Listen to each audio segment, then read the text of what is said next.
Hey you guys, what's up? It's JS Bachelor here, bringing you another Emerald walkthrough. And today we are going to head up to the very top of the inside of Mount Pyre.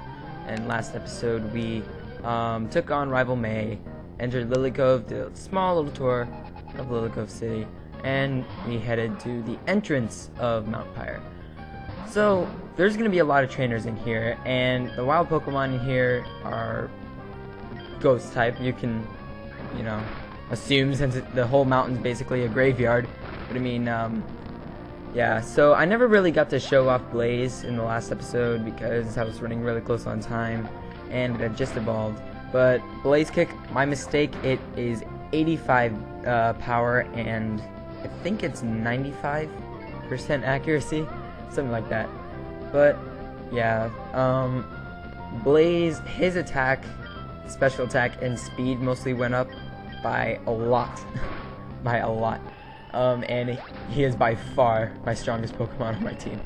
So Tibia goes to level 32 after that intense battle with a Delcatty who puts an attract on Tibia, which can get really annoying, and then Tibia tries to learn Rage. Now Rage I wouldn't really recommend at this point in the game because it's pretty weak.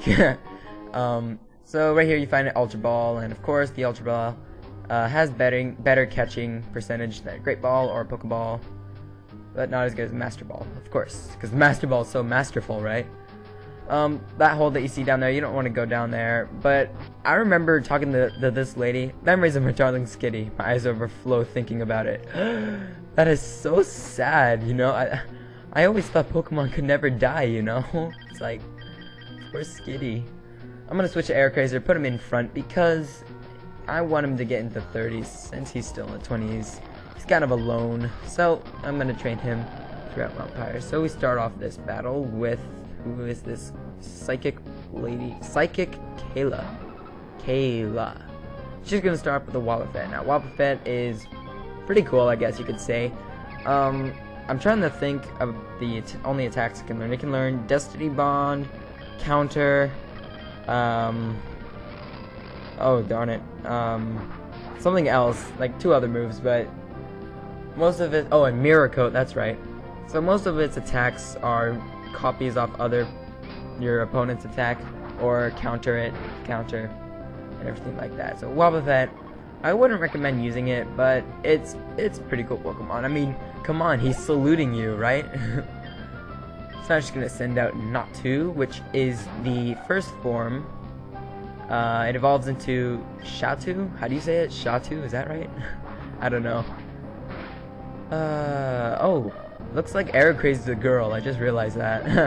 Because I was thinking when Delcatty put an attract on my Tibia, I'm like, seriously, this always happens to me when I record. Like, are all my Pokemon male type? So, yeah, anyway. So now she's gonna send out Kadabra, which is the first evolution of the Abra trio, I guess you could say. It goes Abracadabra and then Alakazam. I always think that's cool because it's what like magicians say.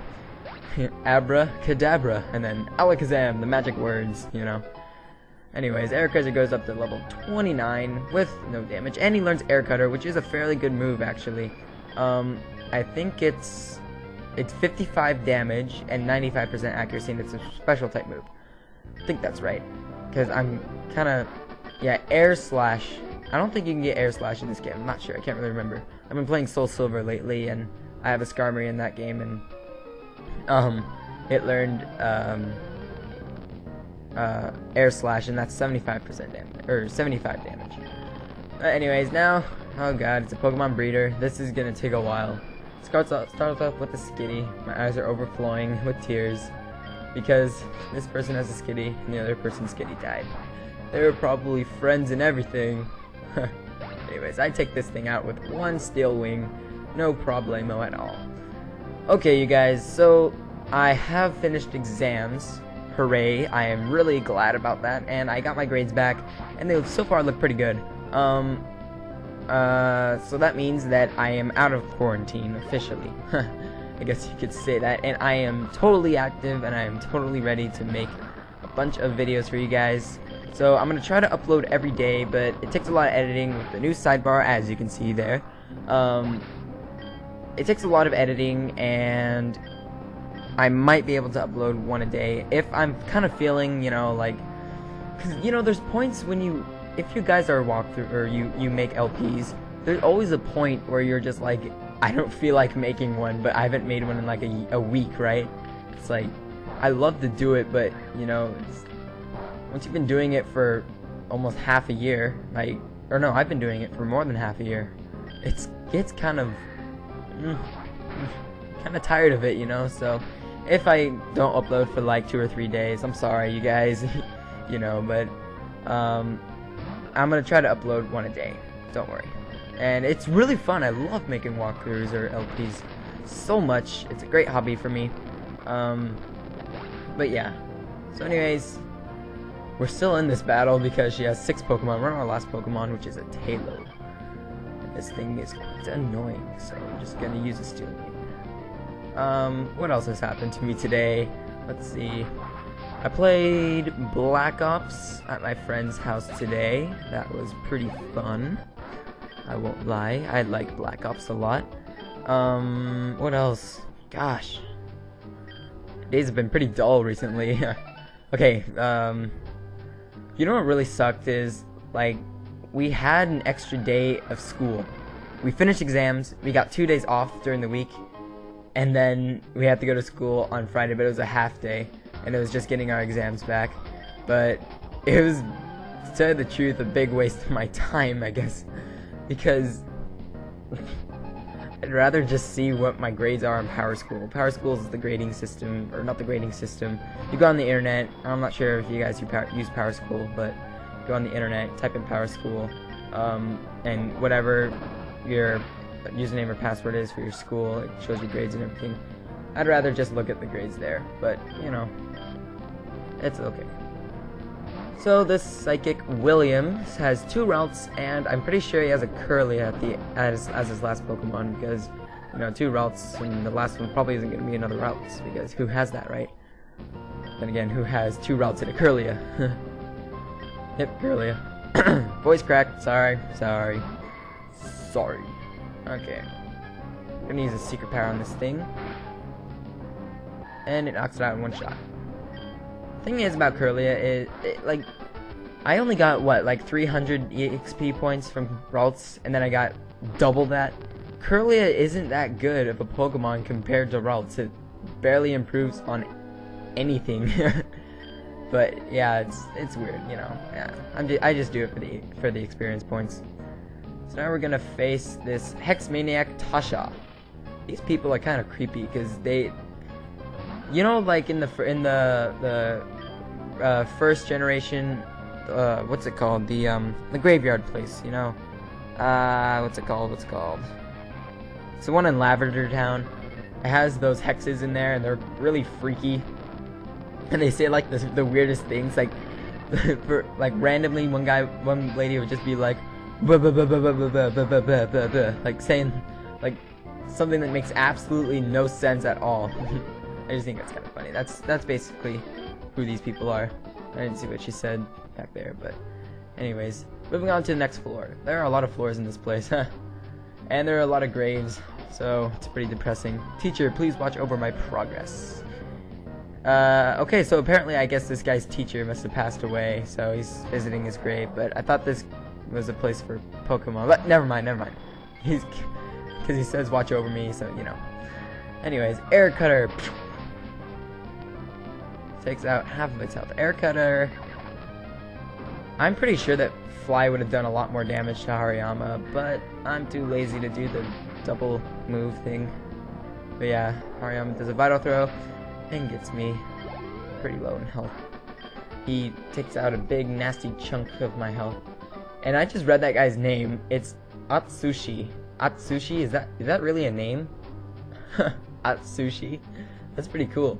Okay, so I'm gonna try to get a double battle with these two. I'm gonna put Nemo in second position because Tibia is at level 32, so it's Nemo, but I like to get Nemo up a couple levels so we can learn some pretty cool dragon type moves.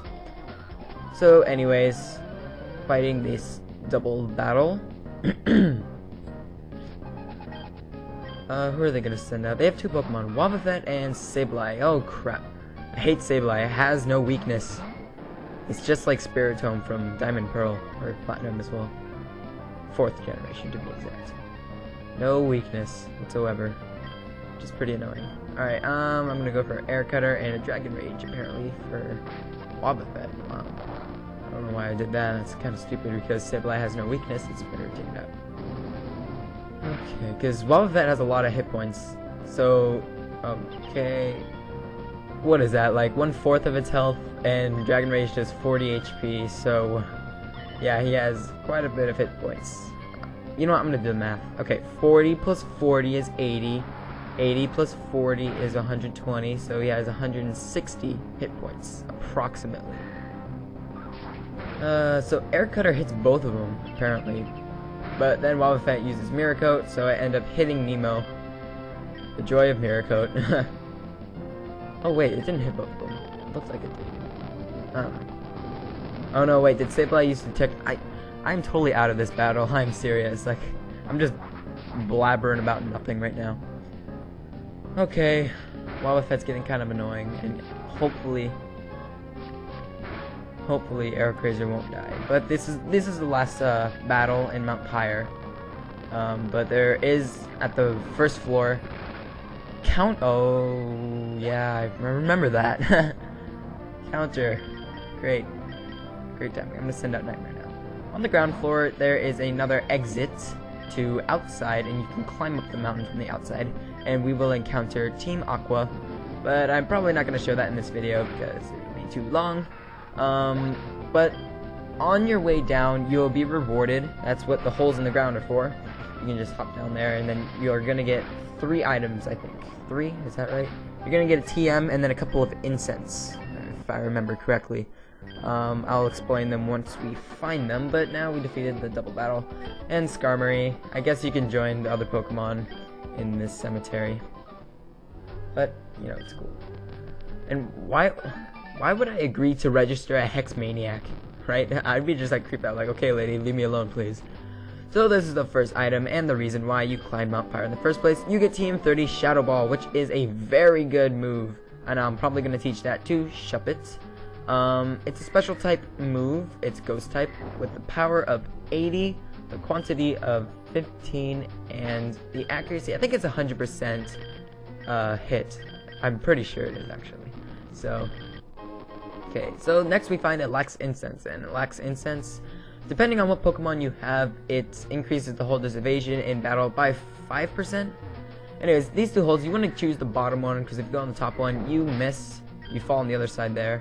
Don't worry, you don't have to like climb all the way back up and then jump down the holes again. You can if you want the next item that appears here. I don't know what I'm doing here. Oh yeah, Super Repel, because mine ran out. So go over here. This is the final item. It is the Sea Incense. This thing is pretty cool. It has 2 effects. Enhances water type moves by 20%, and if you give it to Marill or Azumarill, and they'll produce an egg of Azurill in the Pokemon daycare. So that's pretty cool. So anyways, now I'm gonna finish off here. We're at the first floor, and we're gonna head outside and face Team Aqua next time. Thanks so much for watching, you guys, and I will see you next time. Ooh, it's so pretty out here. Bye.